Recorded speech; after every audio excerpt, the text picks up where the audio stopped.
Welcome to episode 36 of the Time Talks podcast, part of the Channel Zero Network. This month I had the pleasure to speak to Dr. Adom Getachew. Dr. Getachew is an assistant professor of political science at the University of Chicago. She is a scholar on political thought, theories of race and empire, and political histories of Africa and the Caribbean. Her first book, World Making After Empire, The Rise and Fall of SelfDetermination, is an amazing work. The book takes a closer look at the politics of the League of Nations and zooms in on the work of Nnamdi Azikiwe, W.E.B. Du Bois, Michael Manley, Kwame Nkrumah, Julius Nyerere, George Padmore, and Eric Williams.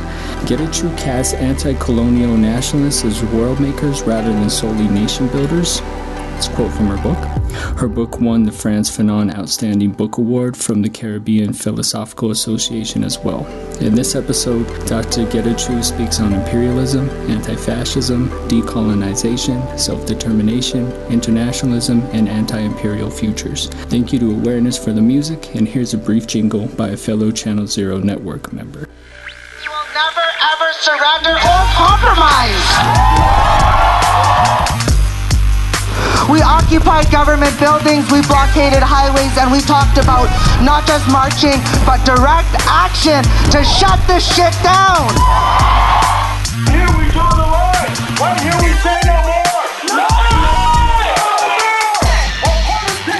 Yate, we invite you to join us for Indigenous Action, a podcast where we dig deep into critical issues impacting our communities in the occupied lands known as the so-called United States, or what many people recognize as Turtle Island. This is an autonomous, anti-colonial broadcast with unapologetic and claws-out analysis towards total liberation. So take your seat by this fire, and may the bridges we burn together light our way.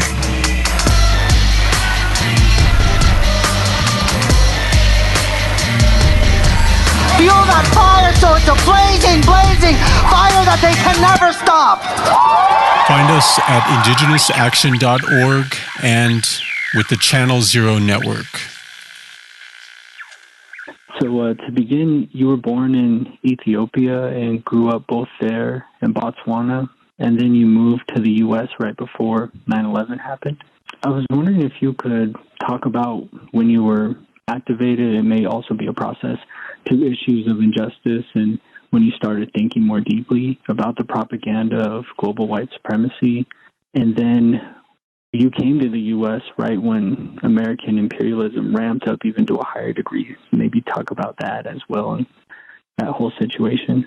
Sure. I mean, I think you're right. It's definitely a process of awakening. I was about 13 years old when I came to the U.S. So I think the experience of, the first visceral experience of 9/11 was just, it was, I think, my second week of high school, or second week of high school, I guess. It was in Arlington, Virginia, and it's not that I kind of knew that the language to use for the experiences I was having of seeing patriotism everywhere, seeing a kind of real xenophobia, especially anti-Muslim sentiment, anti-Arab sentiment. And so it's not that I kind of knew what any of that was, but just remember feeling very alienated, very aware of being an outsider. So I think that set of experiences, maybe the first time I had a real language around that experience, and just other experiences of coming to understand the racialization of the United States and the racialization of the world, were first perhaps activated at a summer program at Howard University, which was organized around international affairs. And it was the first time I really thought about international politics, studying international politics. And at the time, I thought I would work in international politics, so I was imagining that as a possible trajectory for me.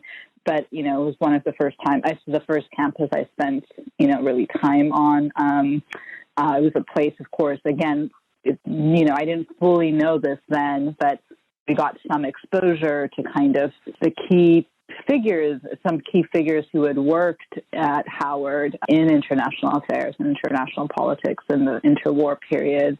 Figures like Ralph Bunche, the program that I did actually was named after him, and others who had been there in that period. And then I think a another moment of kind of activation was being an African American Studies major at University of Virginia. And that I started college right when Hurricane Katrina happened. And so there was so much politicization around Hurricane Katrina and its fallout. And, in that moment, I discovered African American Studies and learned more systematically about a tradition of, Pan-Africanist thought, Black internationalist thought. Thanks for sharing that. And I was in high school as well when 9/11 occurred, and they had turned my school into almost a form of a draft. They brought in the military to take over most of our classes, our history classes, and they would take us out to lunch and try to do everything they could to get us to sign up. Yeah, that's an insane experience. I remember when I was at UVA, a lot of students I grew up outside of DC, but a lot of students from more rural areas would speak about the kind of, ways in which how limited a set of options were, right? So you either went to the military or, you worked retail or something like that. So just the constrained set of choices available to folks in some of the communities they came from. Yeah, definitely. Yeah, I really feel that was kind of the trajectory of my high school, was not to go to college, but to either become a worker or go into a military or some route like that. I wanted to talk about your excellent book, World Making After Empire, The Rise and Fall of Self-Determination. And this was first a dissertation that you started under when the Libya intervention was kind of underway or occurring. Yeah, exactly. So I did my PhD in African American Studies and Political Science at Yale. It was a joint PhD program, and I came in, broadly interested in Pan-Africanism or Black internationalism, about decolonization, but definitely not sure what kind of project I would do. And I had been reading a lot about empire and the history of political thought. There had been by the time I got to Yale, over decades of work kind of rethinking the canon of the history of political thought, exploring how key figures in that canon, whether it's Locke or Mill or Tocqueville, had been deeply engaged in kind of thinking through the non-European world. And so that was one kind of debate. The other kind of intellectual debate happening at the time, or at least at Yale, given the set of people I worked with, particularly Shayla Beneby, was this idea that we were kind of on the cusp of this transformation of international order, or in the process of it, moving from a state-centric system to a post-Westphalian or a cosmopolitan structure. And of course, for many people, 9/11 and the kind of war on terror really disrupted much of that kind of optimism about the post-Cold War period. But, I think a lot of people had expected that the Obama years would be different and would usher in a different kind of international orientation in the United States. And I think what was important to me about the Libya intervention was not just that, it seemed to replay some of the processes of Iraq or Afghanistan, but it was also being justified in through this new language of the responsibility to protect. So when I was writing my proposal for the dissertation, part of how I kind of thought about why to return to this period of decolonization and think about self-determination was just as a kind of to recover an earlier moment, an older set of languages about international politics and ways of organizing the world. To also think about perhaps, if not necessarily other cosmopolitanisms, maybe other internationalist visions and imaginaries that had structured projects of anti-imperialism. So it was with that kind of backdrop or an attempt to kind of recover a historical alternative or a different set of possibilities that I turned to the period of decolonization. And I really saw the thread in your work of showing imperialism disguised as humanitarian intervention, which I saw threads with the Libya intervention as well. And in your writing, when you spoke about 1922 and the British Anti-Slavery and Aborigines Protection Society, and how these kind of sentiments were used as well by the League of Nations? Yeah, exactly. I think in earlier drafts I made a even more explicit, I think, connection with some of the contemporary languages. I think I decided to, I think it's, as you say, it's still implicitly there, but I had decided ultimately that I, wanted to try not to couch that moment so much in the contemporary, language. Exactly. Yeah, and this work you did is really broad, and I think it just speaks for itself, and that's probably a great idea. I just couldn't help but see a lot of these comparisons, even how the U.S. was once again talking about how there was slavery in Libya recently, but wasn't really contextualizing that NATO and the Obama administration had called for this destabilization. And I was wondering if you could speak more about anti-fascist struggles in the time period that you wrote about. You had mentioned in your book about some African Americans who went or wanted to go fight against Italy when Italy invaded Ethiopia, and if you saw any parallels with the Abraham Lincoln Brigade and anti-fascist struggle.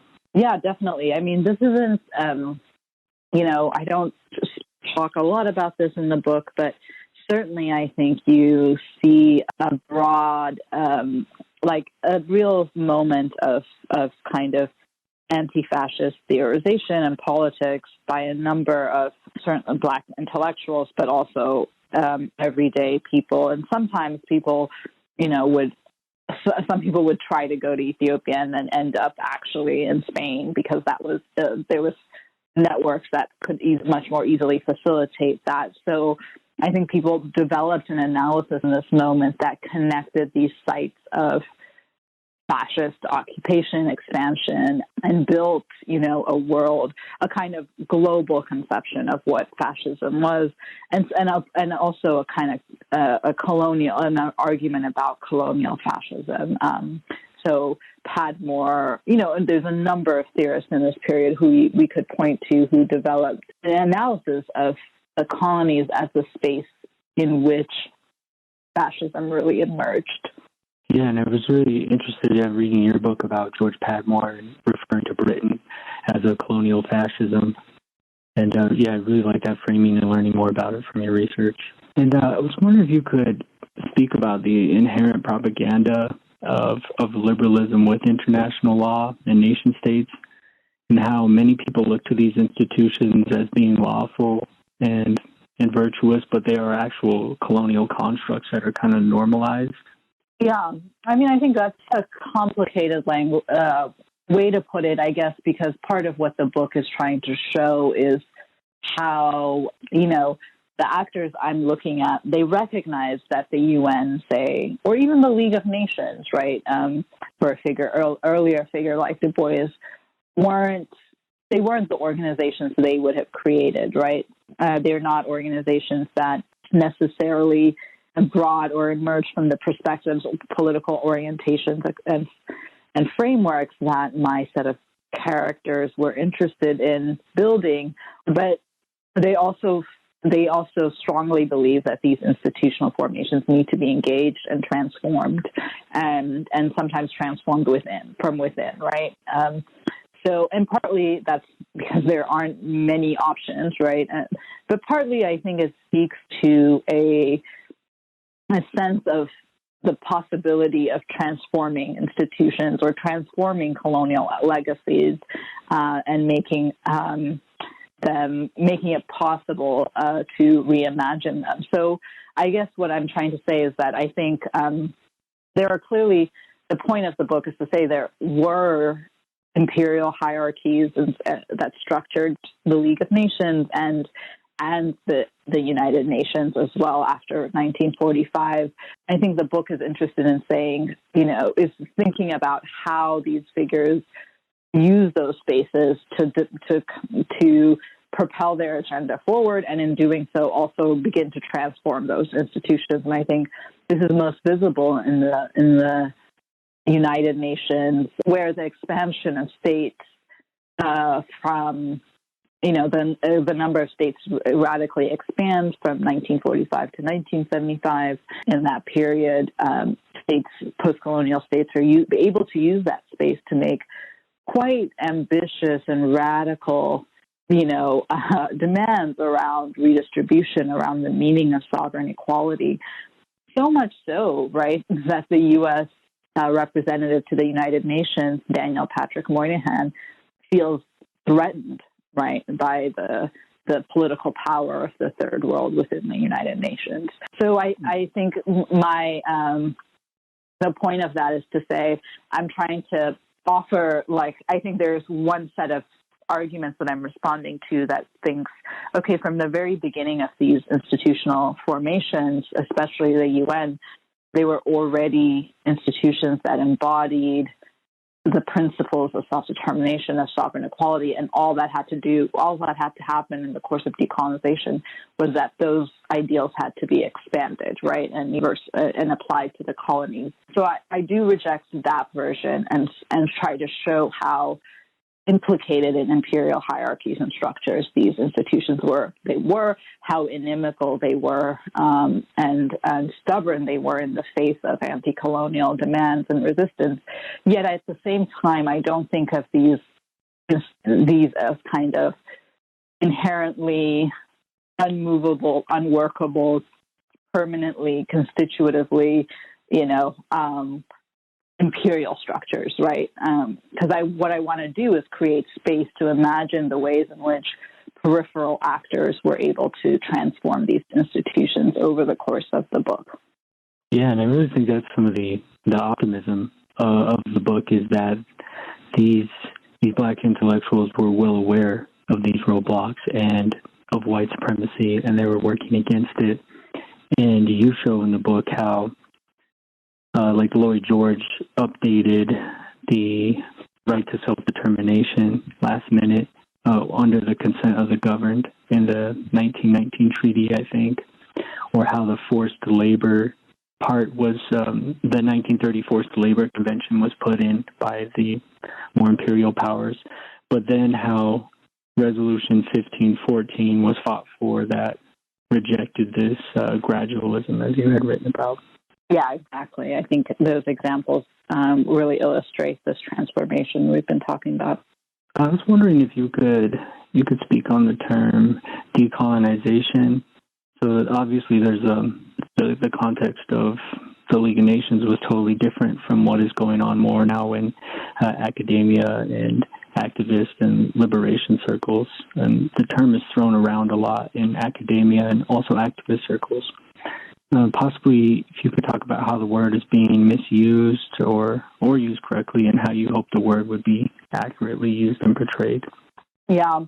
I mean, I think one of the points of the book in some ways is less so with decolonization, but with self-determination, is that self-determination, as I show in the book, didn't have one stable definition and way of thinking about it throughout its period, right?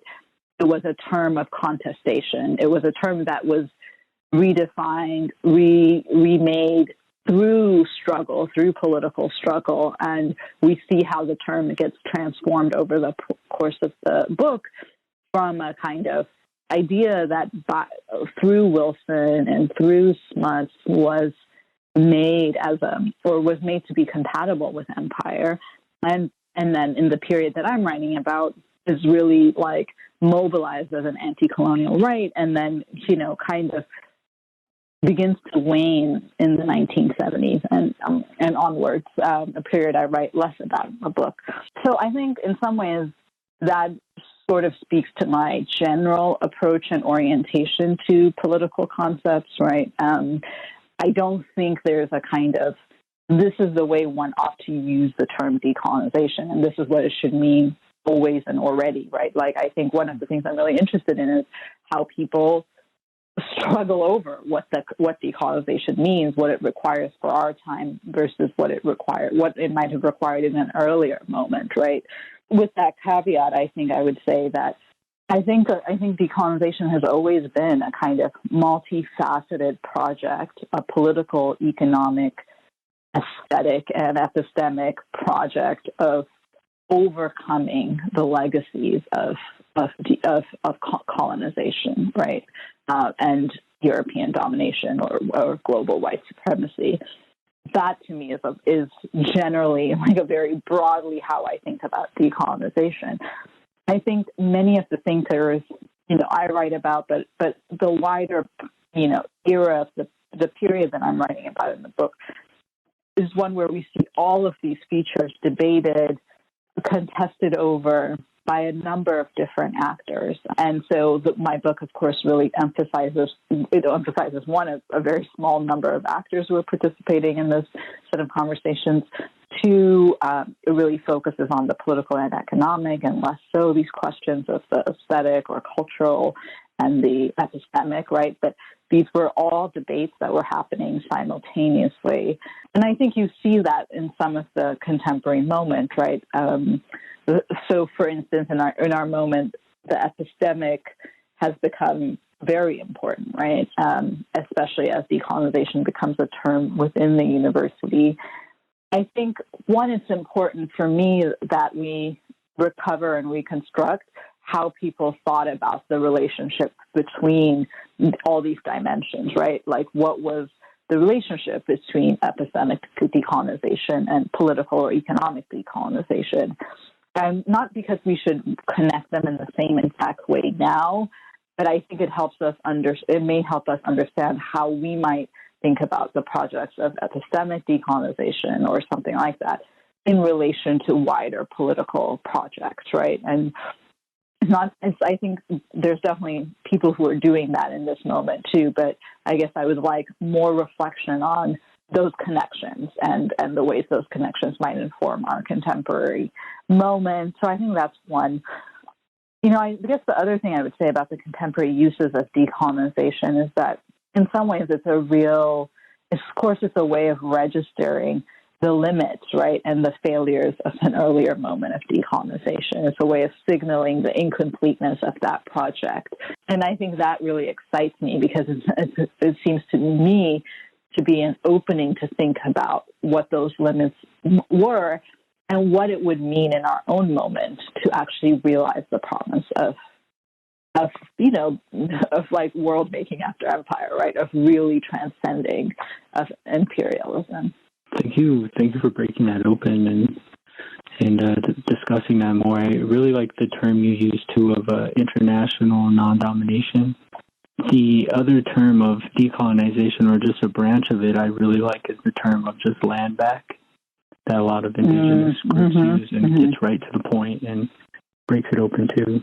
Yeah, I should say, one thing I should say about indigenous struggles is that I think in some ways the book talks about a rise and fall of self-determination, but really like the place, of course, where self-determination has had resurgent energy in our period, and in sense the kind of end of formal decolonization in the period I write about has been around indigenous movements and thinking about questions of land back, sovereignty, and autonomy has been so central. And I think what's also really creative or interesting about those formations is, like, unlike the period I write about, they're not one centered, primarily on state projects, right? There are various attempts to carve out either non-sovereign possibilities or other kinds of strategies for building self-rule that don't depend on the state in the same way. Well, I actually had a question similar to that. Through your research, I was wondering if you could speak about what you discovered on indigenous rights in the League of Nations. One example that came to mind was the Haudenosaunee, or the Six Nations of the Iroquois, who went to the League of Nations and were essentially turned away. Mm-hmm. And I didn't know if this related to your book in the 50s and 60s, when this right to self-determination limited to alien rule was kind of referred to as the blue water or saltwater imperialism, that seemed as a way for the colonial countries in the UN to kind of get away from this discussion? Yeah, I think that's really important. I didn't look through all the petitions and attempts to present or to have your case heard at the League of Nations. There were many such attempts, and I think it speaks to one of the things I was saying about even as movements and formations understand that these are partial, limited, and imperial spaces. I think people still found useful the forms of publicity and the possibilities for calling political powers to account in that space. So, just to say that this practice of trying to petition the League was a kind of reoccurring one of various nationalist projects and colonized peoples. The second piece you were talking about the saltwater imperialism or blue water imperialism is that the very moment that self-determination begins to be debated a right to self-determination begins to be debated in the UN, that starts in the 50s, there's a concerted effort on the part of the United States and also other states to ensure that it doesn't apply within states. What this ultimately leads to is a way in which self-determination gets tied to territorial integrity. So the demands for self-determination are not supposed to, transform or undo the territorial structure of bounded jurisdictional units, whether those are colonies or existing states. Now, I think what's striking about this is that this language of territorial integrity is also one anti-colonial nationalists largely accept. And I trace this in Chapter 3 of the book, or discuss it in Chapter 3. And that's because there are similarly, subnational formations that are demanding various forms of self-determination within the state, or within or outside of the state, like sometimes to the point of secession. And this is happening almost simultaneously. So I think one of the interesting, there's a kind of convergence here between settler states who want to maintain, who don't want indigenous, or who want to maintain territorial integrity against demands of indigenous peoples, and similarly in post-colonial states who want to protect or preserve this new sovereignty against demands for devolution or autonomy or secession from below. And I think in some ways it speaks to the ways in which the moment I'm writing about is one that reinforces in some significant ways the state structure as it exists.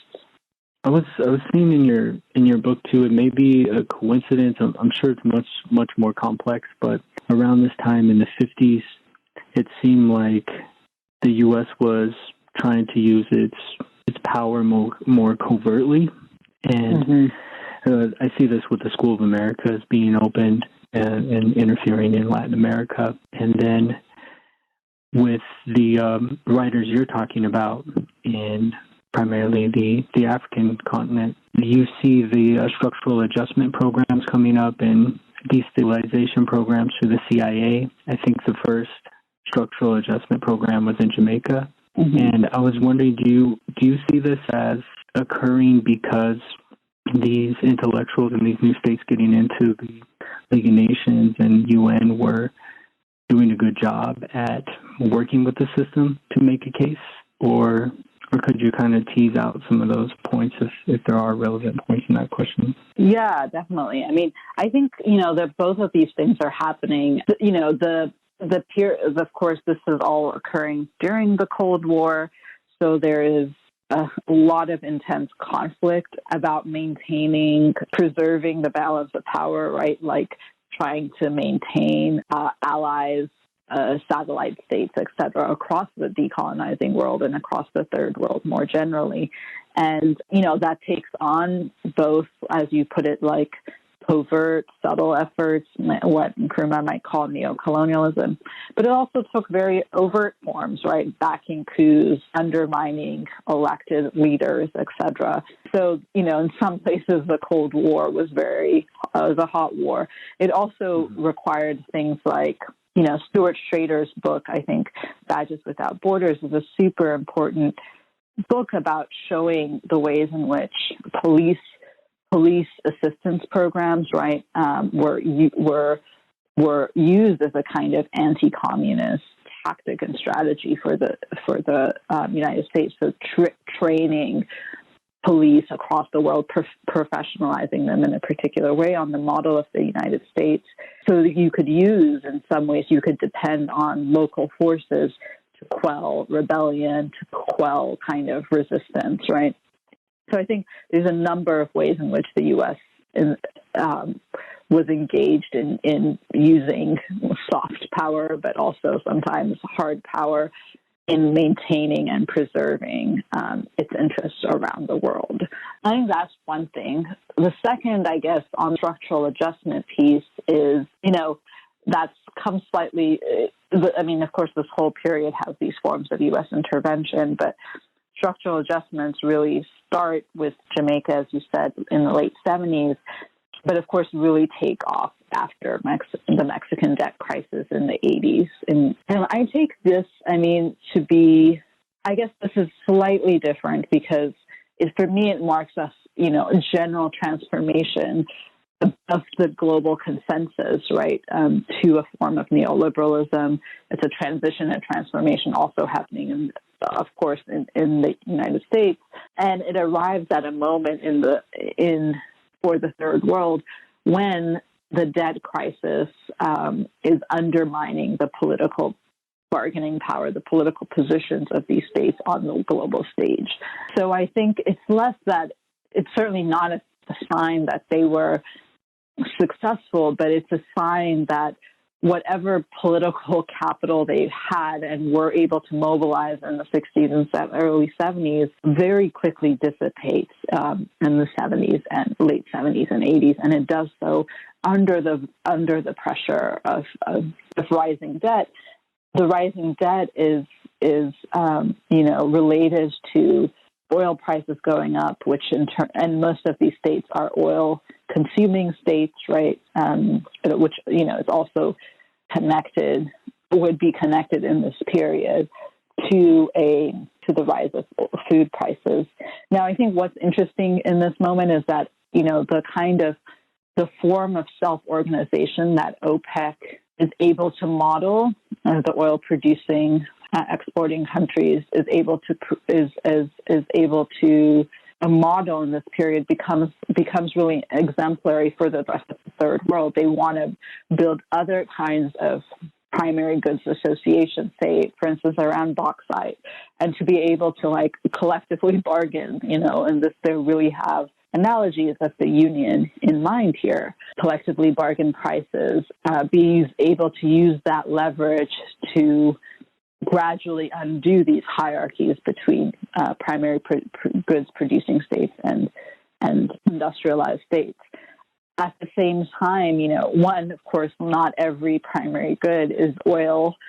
Two, in some ways, OPEC's success also begins to undermine, makes it hard for these other states to do that because they're no longer able to, or their kind of debt load is dramatically expanding in this period. I should say that it's not entirely external, right? So there's also important internal critics of these policies who criticize how these states had allocated resources and how they had kind of prioritized what to spend on, say, maybe spending too much on large-scale development projects or prioritizing forms of social welfare provision, which were really important, but didn't necessarily, expand, say, production for the internal economy, right?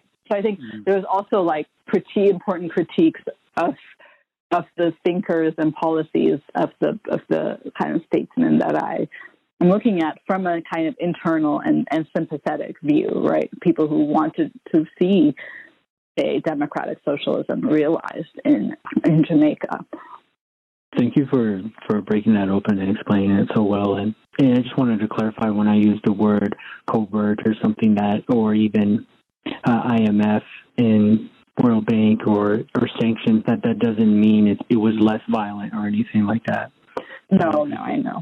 Even sanctions can be, are extremely violent on their own. Yeah, definitely. So the next part I wanted to ask you about was, your book really highlighted the importance of internationalism and coalitions.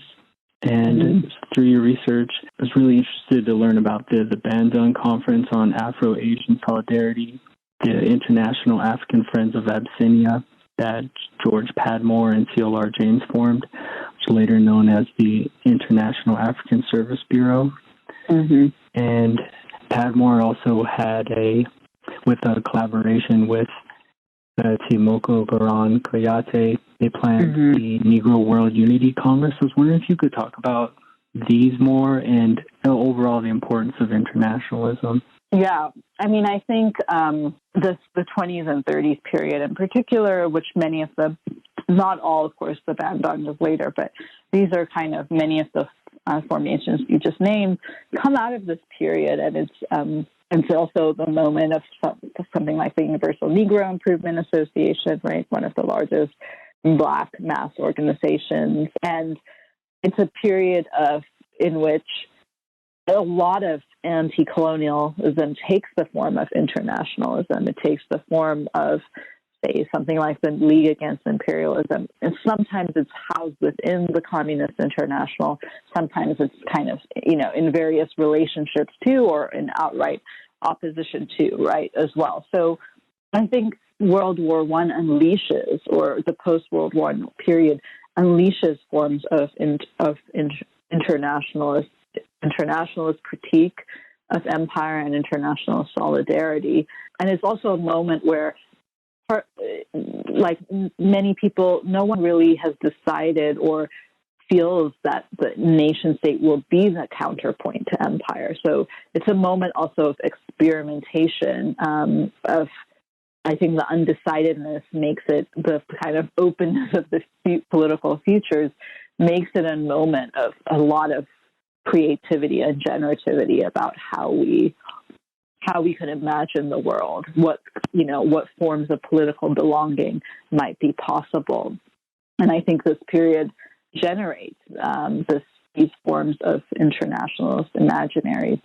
I think what changes in the post-war period is that there's still internationalism, but the forms of internationalism increasingly become interstate internationalism, by which I mean, in Bandung, the primary actors at that meeting are state actors. That would also be true of something like the Organization of African Unity. That's definitely true of the new international economic order, right? So gradually we see this transformation of what might be, one might go to the League Against Imperialism as a representative of a movement, right?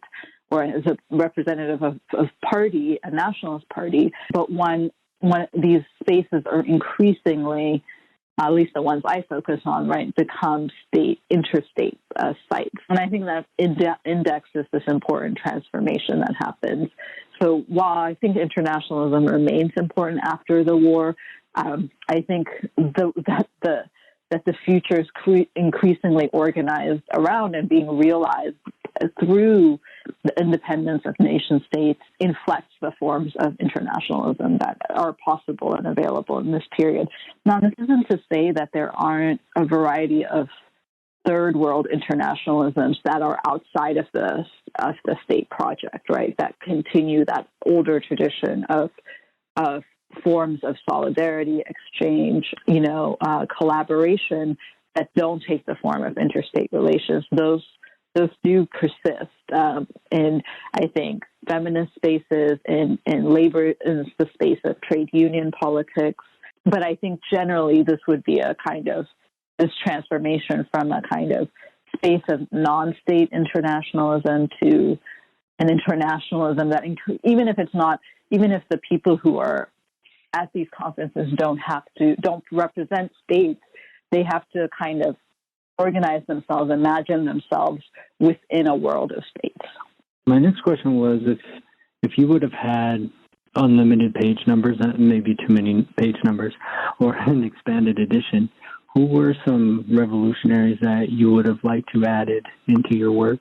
I don't know, I'm not sure if I would have added people necessarily. I think there's a few things I would have liked to do. One would be to take the story forward a little bit more, like really explain what I meant, what I was thinking about around the fall of self-determination, and draw out more of those implications. I think that's one thing I would have liked to do. A second thing I would have liked to do is spend a little bit more time with some of the kind of contradictions of these projects, especially around what I was mentioning earlier about the efforts and of kind of people who imagined non-state, really thought seriously and systematically about non-state alternatives, or imagined kind of, really decentralized forms of federation. So again, I guess it would be to say, like, maybe I'd be interested to figure out kind of what I said earlier about internal critics, people who are sympathetic to these projects and the ambitions of these projects, but who had alternative visions of how these projects would be best realized. I love that answer. And yeah, I guess that is where you really find the progress and just even deeper conversations that get flushed out through there. Yeah. You did an incredible amount of research on this book. I was wondering, what was something in the archives that surprised you? Maybe it made it in the book, or something in the archives that didn't make it into the book, or just some story from the research? Sure. One thing I was very surprised to find in the archives was the kind of importance of the American Federation, or the American Federalists, to these imaginings of regionalism, like in the Caribbean and in Africa. And that did make it into the book. And, it was something I really struggled with. The first time I saw it, I didn't really think much of it. I didn't take note of it. But when it reoccurred, I was like, oh, this is something I should really attend to. So that's one. The second thing, I guess, I would say, this didn't make it into my book, but when I was in the archives in Ghana, there were all these files, basically, and some historians have worked through some of this, including Jeffrey Allman, whose book Living with Nkrumahism is a really great study of the Nkrumah state. But one of the things that's really striking in the archives is that there's tons of applications for asylum from various people who are affiliated with kind of liberation movements across the continent. And I think it would be it's just like many, many, many. I mean, I can't tell you how many there were, right? And I think it would just be really cool and interesting to track these figures, track their cases. I don't know how well you could do that, or how wide the archive really was for something like that. But I thought about it. I mean, it's not something I could have done within the terms of this project, but it's something that I thought a historian should pick up on. That's awesome. Thanks for sharing that. That's really interesting. You end your book with the call to reimagine an anti-imperial future. And I didn't know if through your research or just in your thinkings, if this had any relation to maybe anarchist thought or democratic federations, maybe some examples seen in Rojava or the Zapatistas in Chiapas, which would be some other examples, not necessarily anarchistic. Or what projects or ideas excite you currently with reimagining these anti-imperial futures? Yeah, that's a great question. And I think exactly these kinds of forums, Zapatistas are doing the kind of thing I was saying. It would be great to do, if I were doing an expanded version of this, would be to think about these as these kinds of formations in that context of the 1960s, right? And others are doing this work. I should say, for instance, Merve Fedjula has an essay called The Historiography of Federalism, which makes an important case for really thinking about anti-colonialism as an anti-statist project, and I think that's an important angle. I think it's an important angle too because it seems to me like, one of the things that seems very different about our moment, and the debates about decolonization in our moment versus the ones that occurred in the period I write about, is that our moment is one that's deeply skeptical about the state and deeply critical about the state, right? I mean, so many of the mobilizations of the summer are about state violence, right? The mobilizations in Nigeria are also about police violence. So the state as the site and agent of political liberation and transformation is one I think contemporary political actors thinking through decolonization, thinking through colonial legacies are much more ambivalent about, right? Are much more critical of than this earlier moment. And so I think thinking through alternative configurations that emerge from anti-colonial struggles in our moment, in earlier moments, seems very important. I think I'll just say two other things I find exciting in this moment. I think in some ways the conversation about U.S. imperialism seems to me to be in a different place now than it was in an earlier moment. In the moment we were talking about when I first arrived in America, of course, there was a really important anti-war mobilization in that period, especially vis-a-vis the Iraq War. But I think there's a way that as kind of new social movements emerge, as Black Lives Matter, as indigenous organizing has really taken center stage in the last couple of years, you see forms of anti-imperialism that are really connecting the dots between, say, police violence here and U.S. imperialism abroad, or between kind of the building of bases on indigenous, or the expansion of bases on indigenous lands here, and the people who are going to be bombed by those planes who are either made on those bases or where soldiers are trained. So I think there's a kind of important emerging set of critiques of global U.S. power from within the United States that I think is really important. I think building anti-imperialism in the heart of the empire is an important task, and I feel like there's more of that now than there was, again, 10, 20 years ago.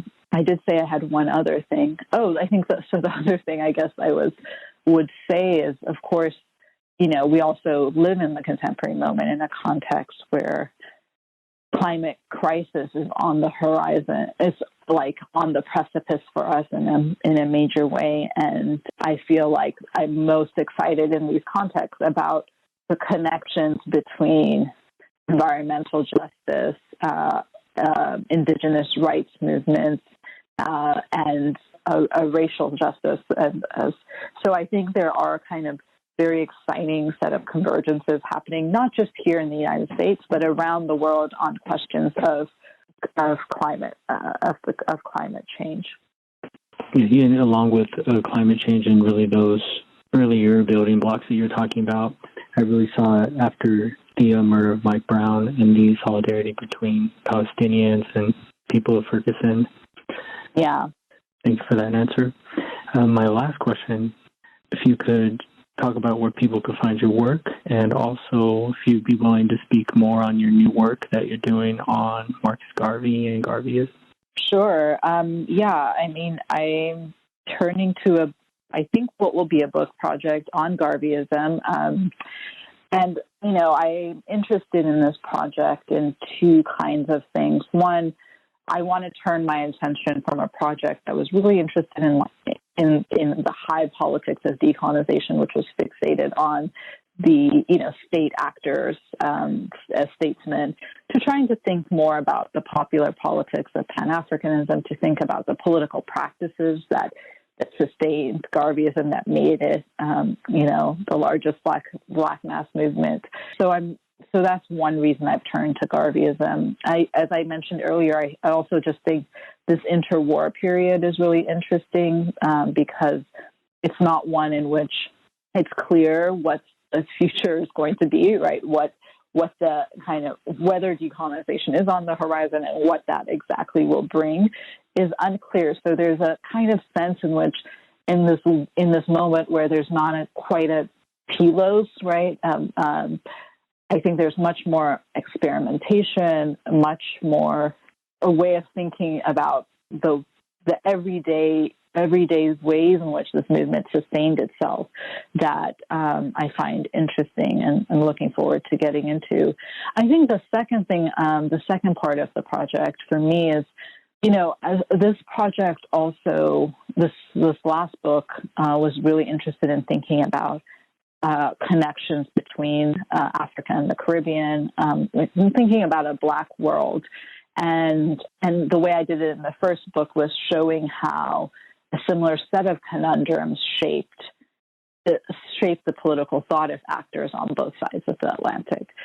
What I want to do in this book is think more about how kind of ideas traveled back and forth across the Atlantic. And in some ways, it's to complicate a picture about early Pan-Africanism that sees it primarily as a diasporic innovation and intervention that then travels to the continent, right, and to the African continent. So just to try and think of the rise of Garveyism as a space of multi-directionality, basically. I really look forward to reading that. Thanks so much. Take care. All right, you too. Thank you. Bye. Thank you for listening to this episode of the Time Talks podcast, part of the Channel Zero Network. I want to thank Dr. Getachew for speaking to me, and please support her work and her amazing book, World Making After Empire. Thank you to Awareness for the music. Please rate the show, share it around, and buy your friends art.